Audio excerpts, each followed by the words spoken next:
काला साया। यूं तो बनारस घाट अपनी खूबसूरती के लिए बहुत प्रचलित है, पर घाट के किनारे कई राज लिए बैठे हैं।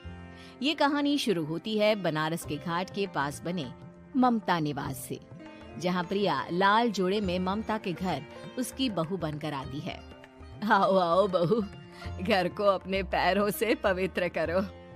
ममता घर की दहलीज पार कर ही रही होती है कि अचानक एक बहुत गंदी सी बास पूरे घर में फैल जाती है।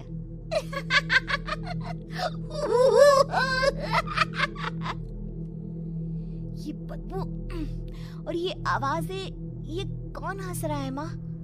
अब ये पड़ोसी ना हमारे थोड़े अलग से है। कहाँ हम शाकाहारी और ये मांस मच्छी खाने वाले। छोड़, तू ध्यान मत दे और गृह प्रवेश कर। और हाँ बहू, अपनी सास की एक बात हमेशा याद रखना, इन पड़ोसियों से तो कभी बात नहीं करेगी। अच्छे लोग नहीं है ये। अपनी सास की ये बात मानेगी ना बेटा? हाँ माँ, जो आपकी मर्जी, मैं उनसे बात नहीं करूंगी। अगले दिन प्रिया अपनी पहली रसोई बनाने रसोई घर में जाती है। ये छोकी बात तो नाक में जा रही है। एक काम करती हूँ, खिड़की खोल देती हूँ। प्रिया खिड़की खोलने जाती है। इतने जाले, लगता है इस खिड़की को कभी खोला ही नहीं गया। पर ऐसा क्यों?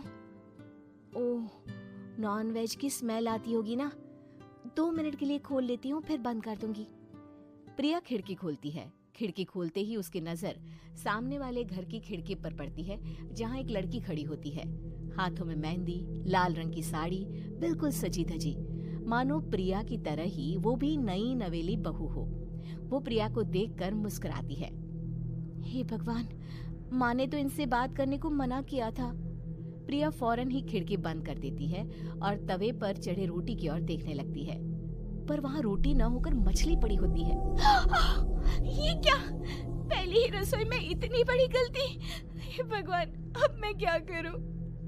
प्रिया बहुत डर जाती है और फौरन रसोई की सफाई करने और फिर सभी के लिए खाना बनाने लग जाती है। जब वो सबको खाना परोसती है, सब तो ठीक है, मैं बेकार में चिंता कर रही थी। हे भगवान, ऐसे ही बस अपनी कृपा बनाए रखना।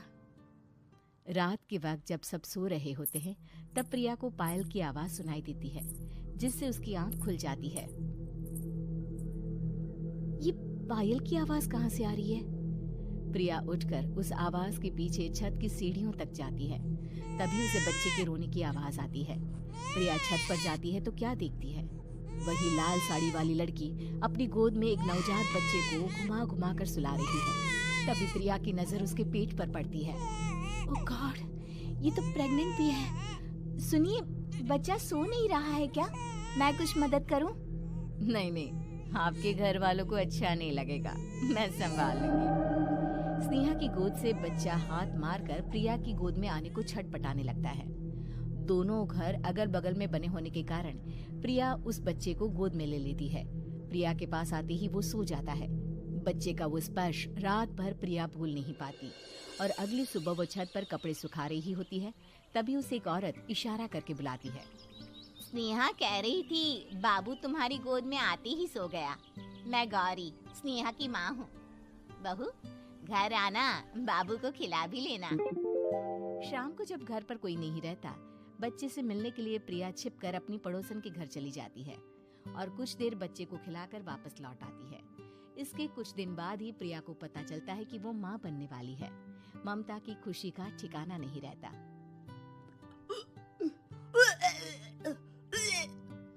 माँ जी, पता नहीं क्यों उल्टी आ रही है। प्रिया भागती हुई वॉशरूम में जाती है तो हरे और लाल रंग की उल्टी करती है। उस उल्टी में से कीड़े निकलते हैं। ये क्या? खून और ये कीड़े! माँ! माँ! प्रिया की आवाज सुनकर ममता दौड़ कर आती है, पर बेसिन में कुछ नहीं होता। प्रिया हक्की बक्की रह जाती है। ये सब क्या हो रहा है? प्रिया घबरा जाती है और अपने कमरे में जाकर सो जाती है। डर के कारण वो इतनी थक जाती है कि उसकी आंख लग जाती है। तब उसे ऐसा लगता है उसके पेट पर मानो कोई बैठा हुआ हो। कौन हो? प्रिया के पेट पर एक 5 महीने की बच्ची बैठी हुई थी, जो बुरी तरह जली हुई थी। माँ, तुम ही मुझे लाई ना अपने पेट में। मैं तुम्हारी माँ नहीं हूँ। कौन हो तुम? माँ, देखो मैं जल गई बुरी तरह से। 6 महीने पेट में रहने को भी मुझे नहीं मिला। सहला दो ना माँ।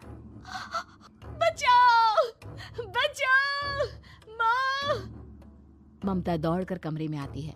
प्रिया की बातें सुनकर वो सब समझ जाती है। तू कहीं बगल वाले घर में तो नहीं जाकर आई ना बहू? मुझे माफ कर दो, मैं गई थी माँ। उस घर में सब मरे हुए हैं बहू। कई साल पहले स्नेहा उस घर में बहू बनकर आई थी। कुछ ही दिन में वो एक बच्चे को जन्म देने वाली थी। पूरा घर बच्चे के आने की खुशी में खोया था कि एक दिन अचानक उस घर में आग लग गई। सब बुरी तरह जलकर मर गए। गौरी आज भी दादी बनने का इंतजार कर रही है और इसीलिए स्नेहा ने अपना अजन्मा बच्चा तुम्हारी कोख में डाल दिया। ममता ये कह रही होती है कि पीछे से उसके पैरों को एक बच्चा पकड़ लेता है।